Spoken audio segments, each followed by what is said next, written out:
नमस्कार। बायजूस आईएएस हिंदी में आपका स्वागत है। प्रस्तुत है दैनिक समाचार विश्लेषण। सत्र के विषय आपके समक्ष हैं। आज के सत्र में हम चर्चा करेंगे सुप्रीम कोर्ट और मौलिक अधिकार संरक्षण ड्राफ्ट मानव तस्करी रोधी विधेयक 2021, आर्कटिक में बिजली कड़कने में वृद्धि और ट्विटर ट्रांसपेरेंसी रिपोर्ट पर। सत्र के अंत में हम मुख्य परीक्षा अभ्यास प्रश्न की चर्चा करेंगे, जिससे संबंधित उत्तर संरचना भी हम आपको देंगे। तो चलिए शुरू करते हैं। सबसे पहला आलेख आपके समक्ष है। यह है पेज नंबर 1 से लिया गया है और इसका संबंध जीएस पेपर 2 में पॉलिटी से है। यह संदर्भित है सुप्रीम कोर्ट और मौलिक अधिकारों के संरक्षण से। जब हम बात करते हैं भारतीय राज्य व्यवस्था की, तो इसमें 3 महत्वपूर्ण अंगों की भूमिका है, जिसमें विधायिका, कार्यपालिका और न्यायपालिका सबसे ज्यादा महत्वपूर्ण है। विधायिका यानी संसद के द्वारा कानूनों का निर्माण किया जाता है। कार्यपालिका यानी सरकारों के द्वारा उन कानूनों का पालन किया जाता है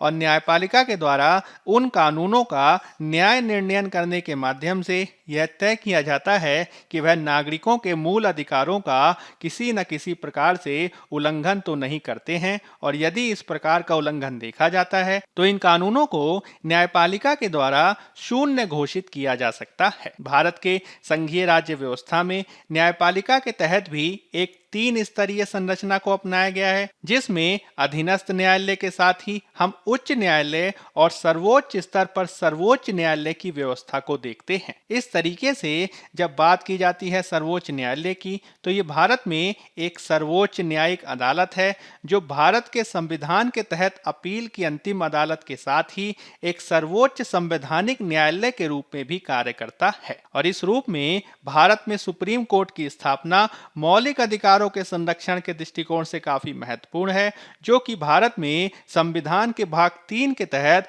नागरिकों को प्रदान किए गए हैं। हाल के वर्षों में सुप्रीम कोर्ट के द्वारा मौलिक अधिकार और नागरिक अधिकारों की रक्षा किए जाने के संदर्भ में काफी महत्वपूर्ण कार्य किया गया है, और सुप्रीम कोर्ट द्वारा हाल के वर्षों में दिए गए विविध निर्णय भी इसकी पुष्टि करते हैं। जैसे कि सुप्रीम कोर्ट के द्वारा 2017 में पुट्टा स्वामीवाद के तहत निजता के अधिकार को लागू किया गया, जिसके माध्यम से भारतीय संविधान के अनुच्छेद 21 के तहत जीवन के अधिकार में राइट टू प्राइवेसी यानी निजता के अधिकार को भी शामिल किया गया। इसी प्रकार से आगे चलकर सुप्रीम कोर्ट ने कई नवीन अधिकारों को भी शामिल किया है, जिसमें सुप्रीम कोर्ट ने समलैंगिकों के अधिकार को भी सुनिश्चित करने में काफी महत्वपूर्ण भूमिका निभाई है। सुप्रीम कोर्ट ने मौलिक अधिकारों का संरक्षण किए जाने के संदर्भ में स्वतः संज्ञान के आधार पर भी कार्य किया है, और कई बार उसके द्वारा जनहित याचिका यानी पीआईएल के माध्यम से भी कार्य किया जाता है। इसके द्वारा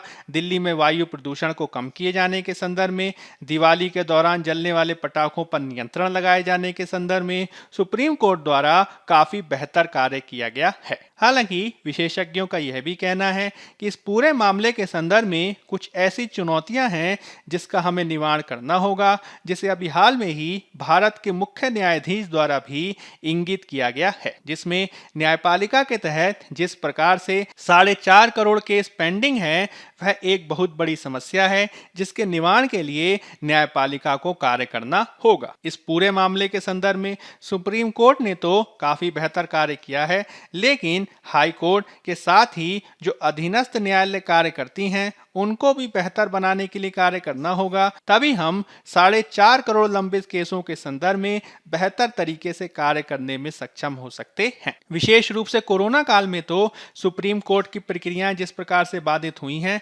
उसके चलते न्यायिक पहुंच का मसला भी काफी महत्वपूर्ण हो चला है, और इसी के चलते मौलिक अधिकारों का संरक्षण किए जाने के संदर्भ में सुप्रीम कोर्ट की न्यायिक प्रक्रियाओं को ऑनलाइन किए जाने के मॉडल पर भी काफी चर्चा की गई है। इसके तहत यह तर्क दिया गया है कि हमें न्यायपालिका में भी एक मिश्रित प्रकार के मॉडल को अपनाना चाहिए, जिसमें न्यायिक सुनवाई को ऑनलाइन और ऑफलाइन दोनों ही रूपों में किया जा सकता है। हमें यह भी ध्यान रखना होगा कि जब बात आती है मौलिक अधिकारों के संरक्षण की, तो इसमें राष्ट्रीय राजधानी क्षेत्र के नागरिकों के साथ ही दक्षिण भारत और पूर्वोत्तर भारत में निवास करने वाले नागरिकों की मौलिक अधिकारों का संरक्षण का प्रश्न भी काफी महत्वपूर्ण महत्वपूर्ण हो जाता है। और यदि हम न्यायिक सुनवाई के क्षेत्र में इस प्रकार के मिश्रित मॉडल को अपनाते हैं तो निश्चित ही सुप्रीम कोर्ट तक सभी राज्यों की बेहतर पहुंच संभव हो पाएगी, जिससे मौलिक अधिकारों का संरक्षण भी बेहतर किया जा सकता है। हमें यह भी ध्यान रखना होगा कि सुप्रीम कोर्ट अपने संवैधानिक अधिकारों का प्रयोग करते हुए न्यायिक पुनर्विलोकन की शक्ति का भी प्रयोग करता है, जिसके तहत न्यायिक पुनर्विलोकन और न्यायिक समीक्षा की शक्तियों के माध्यम से भारत का सर्वोच्च न्यायालय संविधान के अनुच्छेद 13, 32, 131 से 136, 143, 226 और 246 आदि अनुच्छेदों के माध्यम से भारत में सुप्रीम कोर्ट और हाई कोर्ट दोनों ही न्यायिक समीक्षा की शक्ति का प्रयोग कर पाते हैं। इसके तहत सर्वोच्च न्यायालय के साथ ही हाई कोर्ट आदि को भी मौलिक अधिकारों का रक्षा करने के संदर्भ में पर्याप्त शक्तियां दी गई हैं, जिसके तहत न्यायिक समीक्षा की शक्ति का प्रयोग करते हुए सर्वोच्च न्यायालय संवैधानिक प्रावधानों का उल्लंघन करने वाले कानूनों तक को रद्द कर सकता है। इसी रूप में हम सुप्रीम कोर्ट की भूमिका को देख सकते हैं, जो भारतीय संविधान के एक अंतिम व्याख्याकार के रूप में भी काफी महत्वपूर्ण है। इसके माध्यम से सुप्रीम कोर्ट न केवल संवैधानिक मूल्यों की रक्षा कर पाने में सक्षम है, इसके तहत वह संविधान की सर्वोच्चता को भी बनाए रख पाता है। खुद सुप्रीम कोर्ट ने के गोपालन बनाम मद्रास राज्य में इस बात को स्वीकार किया है कि संविधान को सर्वोच्च माना जाना चाहिए और देश के सभी कानून संवैधानिक आवश्यकताओं के ही अनुरूप होने चाहिए। इस संवैधानिक आवश्यकता को पूरे किए जाने के संदर्भ में न्यायिक पुनर्विलोकन की शक्ति काफी महत्वपूर्ण है। सुप्रीम कोर्ट द्वारा इनका समय समय पर प्रयोग किया जाता रहा है, जिसके तहत सुप्रीम कोर्ट संविधान के अनुच्छेद 13 के तहत उन सभी कानूनों को जो मौलिक अधिकारों से असंगतता रखते हैं उनको शून्य घोषित कर सकता है। और संविधान की शक्ति के तहत ही सर्वोच्च न्यायालय संविधान के अनुच्छेद 32 के द्वारा विविध प्रकार के रिट्स को जारी कर सकता है और इसके माध्यम से वह मौलिक अधिकारों को पूरा किए जाने के संदर्भ में निर्देश और आदेशों को भी दे सकता है। सुप्रीम कोर्ट ने विविध निर्णयों के माध्यम से भी मूल अधिकारों की इस व्यवस्था को बना के रखा है। इसमें हम नवतेज सिंह जौहर वाद को देख सकते हैं, जिसके तहत सुप्रीम कोर्ट ने आईपीसी के धारा 377 को असंवैधानिक करार दे दिया था, क्योंकि यह समलैंगिकता के संदर्भ में नकारात्मक प्रावधानों को करता था। इस तरीके से प्रत्येक कार्यकारी कार्यवाही की जांच किए जाने के संदर्भ में सुप्रीम कोर्ट की काफी महत्वपूर्ण भूमिका है और इसके तहत वह प्रशासन के द्वारा अपनाए जाने वाले उन तरीकों पर भी रोक लगा सकता है जो मौलिक अधिकारों का उल्लंघन किए जाने के दृष्टिकोण से काफी संवेदनशील होते हैं। हमें ये समझना होगा कि सर्वोच्च न्यायालय की स्थापना मूल अधिकारों के संरक्षक के रूप में भी की गई है और इस रूप में वह कार्यपालिका और विधायिका दोनों की तथाकथित अत्याचारी प्रवृत्तियों पर भी रोक लगा सकता है, जिससे वह आगे चलकर लोकतंत्र की भावना को ही मजबूत कर सकता है। सुप्रीम कोर्ट द्वारा समय समय पर जो निर्णय दिए जाते हैं उसके संदर्भ में भी हमें यह ध्यान रखना होगा कि भारत में संविधान का अनुच्छेद 137 ये कहता है कि सर्वोच्च न्यायालय अपने स्वयं के आदेश या निर्णय की भी समीक्षा कर सकता है और इसके माध्यम से न्यायपालिका पूर्व में की गई अपनी गलतियों को सुधार भी सकता है। इसका एक महत्वपूर्ण उदाहरण 1973 का केशवानंद भारती वाद है, जिसके माध्यम से 1967 के गोलकनाथ वाद में परिवर्तन किया गया था और केशवानंद भारती वाद संविधान में संशोधन की विधायिका की शक्ति को नियंत्रित किए जाने के संदर्भ में एक महत्वपूर्ण वाद के रूप में याद किया जाता है। यही कारण है कि सुप्रीम कोर्ट को संविधान की सर्वोच्चता बनाए रखने के साथ ही लोकतंत्र की रक्षा और स्वतंत्रता को सुनिश्चित किए जाने के संदर्भ में काफी महत्वपूर्ण माना जाता है। और यदि हम न्यायपालिका में विद्यमान कुछ महत्वपूर्ण कमियों को दूर कर पाने में सक्षम होते हैं तो निश्चित ही न्यायपालिका आने वाले समय में नागरिकों के अधिकारों की रक्षा को किए जाने के लिए काफी महत्वपूर्ण भूमिका निभा सकता है। अब हम बात कर लेते हैं पेज नंबर 7 में दिए गए एक अन्य एडिटोरियल की, जिसका संबंध जीएस पेपर 2 में पॉलिटी से है। यह संदर्भित है महिला और बाल कल्याण मंत्रालय मंत्रालय के द्वारा व्यक्तियों की तस्करी, रोकथाम, देखभाल और पुनर्वास विधेयक 2021 के लिए सुझाव और टिप्पणियों को आमंत्रित करने से। हाल ही में महिला और बाल विकास मंत्रालय के द्वारा देश में मानव तस्करी को रोके जाने के संदर्भ में एक नवीन बिल को प्रस्तुत किया है और इसके माध्यम से मानव तस्करी से जुड़े अपराधियों को कड़ी सजा देने का प्रस्ताव किया गया है। इसमें उनसे भारी जुर्माना लिया जाना और उनकी संपत्ति को जब्त करना भी शामिल है। इस विधेयक के माध्यम से यह कोशिश की गई है कि न केवल महिला और बच्चों की सुरक्षा की जा सके, साथ ही साथ ट्रांसजेंडरों के साथ भी ऐसे अन्य व्यक्तियों की भी सुरक्षा किया जा सके जो मानव तस्करी का शिकार हो सकते हैं। और इसी के तहत इस मसौदे में यह प्रावधान किया गया है कि यदि कोई पीड़ित है तो कोई जरूरी नहीं है कि पीड़ित के रूप में परिभाषित होने के लिए उसको एक स्थान से दूसरे स्थान पर ले ही जाने की आवश्यकता हो। पहले के प्रावधानों में मानव तस्करी के संदर्भ में यह शर्त देखी जाती थी कि मानव तस्करी को तभी बेहतर ढंग से परिभाषित किया जाता था जब पीड़ित को एक स्थान से दूसरे स्थान पर ले जाया गया हो, लेकिन नवीन बिल के द्वारा इस आवश्यकता को समाप्त कर दिया गया है। नवीन विधेयक के माध्यम से शोषण की परिभाषा का भी विस्तार किया गया है, जिसमें वेश्यावृत्ति की प्रवृत्तियों के चलते होने वाला शोषण, अश्लील साहित्य से संबंधित शोषण के साथ ही जबरन श्रम और दास्ता की शर्तों को भी इसमें शामिल किया गया है। नए बिल के माध्यम से मानव तस्करी संबंधी कानून का विस्तार भी किया गया है, जो भारत के अंदर और भारत के बाहर सभी नागरिकों पर लागू होगा और वह भारत में पंजीकृत किसी भी जहाज या विमान पर भी लागू होगा, चाहे वह कहीं भी हो या फिर भारतीय नागरिकों को ले जा रहा हो अथवा नहीं भी ले जा रहा हो। इसमें विदेशी नागरिक और स्टेटलेस व्यक्ति को भी शामिल किया गया है जो अधिनियम के तहत अपराध किए जाने के समय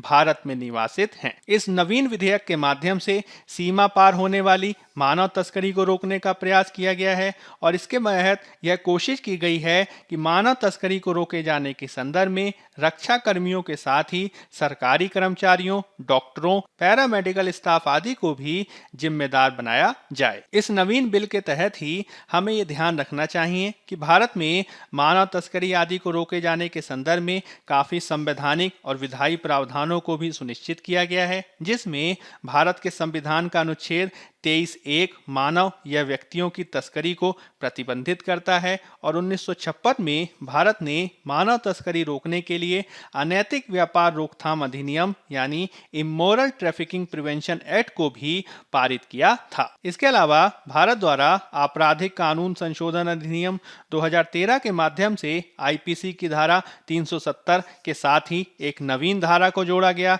जिसके माध्यम से मानव तस्करी के खतरे का मुकाबला करने के लिए व्यापक उपायों को किया गया था। मानव तस्करी का मुद्दा वर्तमान कोरोना के काल में इसलिए भी ज्यादा महत्वपूर्ण हो गया है क्योंकि व्यक्तियों की तस्करी से संबंधित एक महत्वपूर्ण रिपोर्ट 2021 की ये बताती है कोविड-19 महामारी के चलते मानव तस्करी में ज्यादा वृद्धि देखी गई है और विशेष रूप में इसके चलते भारत में बंधुआ मजदूरी आदि का काफी विस्तार हुआ है। विविध प्रकार के आंकड़े ये बताते हैं कि भारत में मानव तस्करी की व्यापकता के बावजूद हम बहुत कम केसों के संदर्भ में भी इसका पूर्ण निवारण देख पाते हैं। इसमें आरटीआई के माध्यम से ये जानकारी सामने आई है कि 2011 से 18 के काल में ह्यूमन ट्रैफिकिंग से संबंधित जो केस हैं वह एनसीआरबी के अनुसार लगभग 36,000 रहे हैं। इसके बावजूद इससे संबंधित जो पीड़ित हैं उनको बहुत कम क्षतिपूर्ति प्राप्त हुई है और उनका पुनर्वास भी नहीं किया जा सका है, जिसके तहत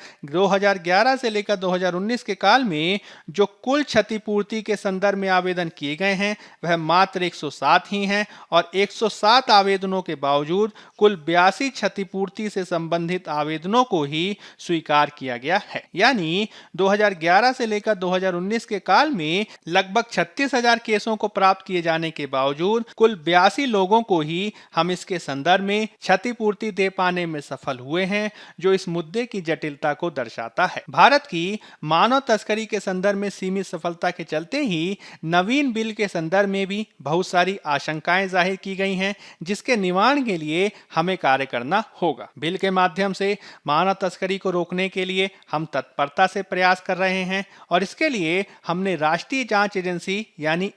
NIA को महत्वपूर्ण जिम्मेदारी सौंपी है। NIA के द्वारा राज्य और जिला स्तरों पर कार्य करने वाली मानव तस्करी से संबंधित, उसको रोकने से संबंधित एंटी ह्यूमन ट्रैफिकिंग यूनिट्स के साथ मिलकर कार्य किया जाएगा और NIA इसके माध्यम से अंतरराज्यीय मानव तस्करी के साथ ही अंतरराष्ट्रीय मानव तस्करी को भी रोकने के लिए कार्य करेगा। हालांकि NIA को लेकर शंकाएं इस रूप में जाहिर की गई हैं कि NIA को मुख्य रूप से बनाया गया था आतंकवाद को निरोधित किए जाने के संदर्भ में, और मानव तस्करी के संदर्भ में चूंकि उसका अनुभव अधिक नहीं है तो वह किस प्रकार से मानव तस्करी को रोक पाने में सफल होगा, यह देखने वाली बात होगी। इसी प्रकार से राष्ट्रीय जांच एजेंसी यानी NIA और जिला और राज्य स्तर पर काम करने वाली एंटी ह्यूमन ट्रैफिकिंग यूनिट्स के मध्य किस प्रकार से समन्वय और संबंध को निर्धारित किया जाएगा, इसको भी अभी पूरी तरीके से स्पष्ट नहीं किया गया है। विशेषज्ञों का यह भी कहना है कि मानव तस्करी के संदर्भ में मानव तस्करी को रोके जाने और रोके जाने के बाद की प्रक्रिया को भी स्पष्ट किए जाने की आवश्यकता है, लेकिन इस पूरे बिल में मानव तस्करी बचाव और बचाव के पश्चात की प्रक्रियाओं को लेकर अस्पष्टता देखी जा रही है। विशेषज्ञों ने इस पूरे मामले के संदर्भ में समुदाय आधारित पुनर्वास पर काफी बल दिया है, किंतु नवीन बिल इसको लेकर भी स्पष्टता नहीं दिखाता है, जिससे महिलाओं और बच्चों की तस्करी को निवारित करने के पश्चात क्या उनका बेहतर ढंग से पुनर्वास किया जा सकेगा, इसको लेकर अभी भी चिंताएं विद्यमान हैं। इस बिल को लेकर सेक्स वर्कर से जुड़े संगठनों ने भी आपत्ति जताई है, क्योंकि उनका मानना है कि इसके माध्यम से ट्रैफिकिंग और सेक्स वर्कर के मुद्दों को आपस में जोड़ दिया गया है। इस बिल के माध्यम से किए जाने वाले सेक्स वर्क को इस रूप में देखा जा रहा है कि उनका हर परिस्थिति में शोषण हो रहा है और उसके निवारण के लिए हमें कार्य करना होगा। किंतु सेक्स वर्कर से जुड़े संबंधित विविध प्रकार के संगठनों का ये कहना है कि आज भारत में बहुत सारी सेक्स वर्कर ऐसी हैं, वे अपनी इच्छा से इस कार्य में संलग्न हैं, और जो सेक्स वर्कर स्वेच्छा से ये कार्य करती हैं उनके द्वारा किए जाने वाले कार्यों को मान्यता दिए जाने की आवश्यकता है। इस रूप में हमें वेश्यावृत्ति में भी सहमति मूलक मुद्दों को सामने लाना होगा। इसमें हमें यह सुनिश्चित करना होगा कि स्वेच्छा से सेक्स वर्क करने वाली महिलाओं के अधिकारों की रक्षा की जा सके और एंटी ट्रैफिकिंग बिल के आधार पर उनका शोषण न किया जाए। साथ ही साथ इसमें हमें सहमति के मुद्दे को भी ध्यान में रख के कार्य करना होगा और इसके निवारण के लिए कार्य किए जाने की आवश्यकता है। अब हम बात कर लेते हैं पेज नंबर 10 में दिए गए एक अन्य आलेख की, जिसका संबंध जीएस पेपर 3 में विज्ञान और प्रौद्योगिकी से है। यह संदर्भित है आर्कटिक क्षेत्र में बिजली कड़कने में वृद्धि की घटनाओं से। हाल ही में विविध मौसम विज्ञानी इस बात पर काफी आश्चर्यचकित हैं कि किस प्रकार से साइबेरिया से अलास्का तक के अत्यंत ठंडे क्षेत्रों में बिजली कड़कने की घटनाओं में वृद्धि देखी गई है। वैज्ञानिकों का मानना है कि जिस प्रकार से धरती का तापमान बढ़ रहा है, उसी अनुपात में आर्कटिक की बर्फ भी पिघल रही है और इस बर्फ पिघलने की दर के चलते ही उस ठंडे क्षेत्र में भी जहां पे बिजली कड़कने की घटनाएं नहीं देखी जाती थी, वहां पे भी हम इस प्रकार की घटनाओं को देख रहे हैं। वैज्ञानिकों के अनुसार जिस प्रकार से तापमान में वृद्धि देखी गई है और जलवायु परिवर्तन की आशंकाएं देखी जा रही हैं, वह आने वाले वर्षों में आर्कटिक सागर के साथ ही उच्च ध्रुवीय क्षेत्रों जैसे कि साइबेरिया टुंड्रा आदि में भी इस प्रकार की बिजली कड़कने की घटनाओं में वृद्धि को कर सकता है। इस पूरी प्रक्रिया के संदर्भ में हमें यह भी समझना होगा कि आर्कटिक पारिस्थितिकी तंत्र इसके अनुकूल नहीं है और यदि अधिक बिजली कड़कने की घटनाएं वहां देखी जाती हैं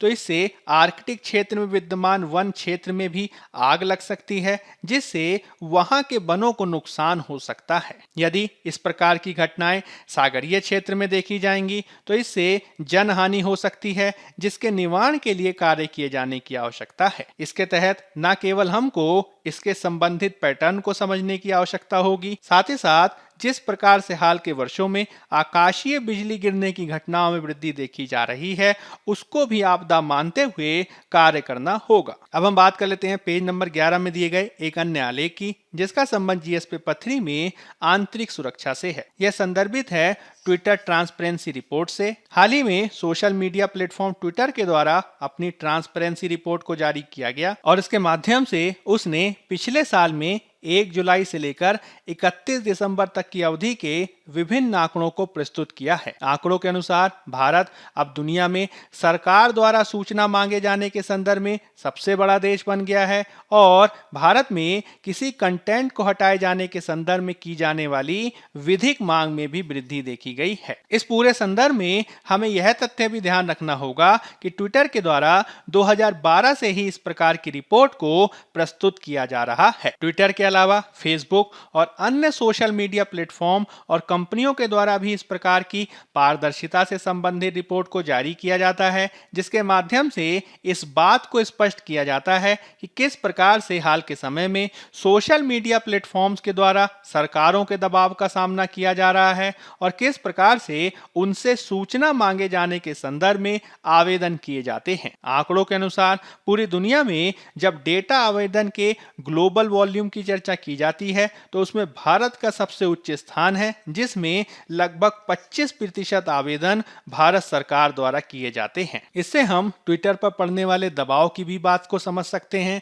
और इससे अनेक बार डाटा सुरक्षा और निजता के प्रश्नों को भी खड़े होता देखा जा सकता है। हाल ही में सरकार ने सोशल मीडिया इंटरमीडियरीज यानी सोशल मीडिया मध्यस्थों के संदर्भ में नवीन आईटी नियमों को जारी किया था, जिससे ट्विटर और व्हाट्सएप के साथ सरकार के मतभेद काफी बड़े थे। हमने सरकार और ट्विटर के मध्य विविध प्रकार के विवादों के उदाहरणों को भी देखा है और इस रूप में इस बात को समझने की आवश्यकता है कि किस प्रकार से हमें इस पूरे मामले के संदर्भ में एक मध्यस्थता के मार्ग पर कार्य करना होगा और जिस तरीके से ट्विटर ने अब नवीन आईटी नियमों का पालन किए जाने के संदर्भ में मासिक आधार पर अनुपालन रिपोर्ट को जारी किया है, उसको देखते हुए हम ये आशा कर सकते हैं कि हो सकता है कि भविष्य में इस प्रकार के विवादों को कम किए जाने की दिशा में सकारात्मक प्रयासों को किया जा सके। अब हम बात कर लेते हैं मुख्य परीक्षा अभ्यास प्रश्न की। पहला प्रश्न है, भारतीय संविधान के अंतिम व्याख्याकार और संरक्षक के रूप में सर्वोच्च न्यायालय की भूमिका का परीक्षण करें। 15 अंक 250 शब्द। दूसरा प्रश्न है, व्यक्तियों की तस्करी, रोकथाम, देखभाल और पुनर्वास विधेयक 2021 भारत में मानव तस्करी के निवारण हेतु एक सराहनीय प्रयास है, किंतु इसमें कुछ और भी मुद्दों को संबोधित किए जाने की आवश्यकता है। व्याख्या करें। 15 अंक 250 शब्द। पहले उत्तर की संरचना की भूमिका में आप सर्वोच्च न्यायालय का सामान्य परिचय देंगे और इसके मुख्य भाग में आप सर्वोच्च न्यायालय के संविधान के अंतिम व्याख्याकार के रूप में भूमिका को स्पष्ट करेंगे। फिर आप मौलिक अधिकारों के संरक्षण के संदर्भ में सुप्रीम कोर्ट की भूमिका की व्याख्या करेंगे और इसमें कुछ सीमाएं और निवारण उपायों की भी चर्चा करेंगे। फिर आप एक उपयुक्त सकारात्मक निष्कर्ष प्रस्तुत करेंगे और इस रूप में आपका उत्तर पूर्ण होगा। दूसरे उत्तर की संरचना की भूमिका में आप ड्राफ्ट मानव तस्करी रोधी विधेयक 2021 का सामान्य परिचय देंगे और फिर आप इसके मुख्य भाग में व्यक्तियों की तस्करी, रोकथाम, देखभाल और पुनर्वास विधेयक 2021 के कुछ महत्वपूर्ण प्रावधान और लाभों का भी वर्णन करेंगे। फिर आप इसमें विद्यमान शंकाओं की व्याख्या करेंगे और शंकाओं के निवारण के संदर्भ में कुछ सुझावों को भी प्रस्तुत करेंगे। अंत में आप एक उपयुक्त सकारात्मक निष्कर्ष प्रस्तुत करेंगे और इस रूप में आपका उत्तर पूर्ण होगा। बायजूस आईएएस हिंदी के आज के अंक में फिलहाल इतना ही। धन्यवाद।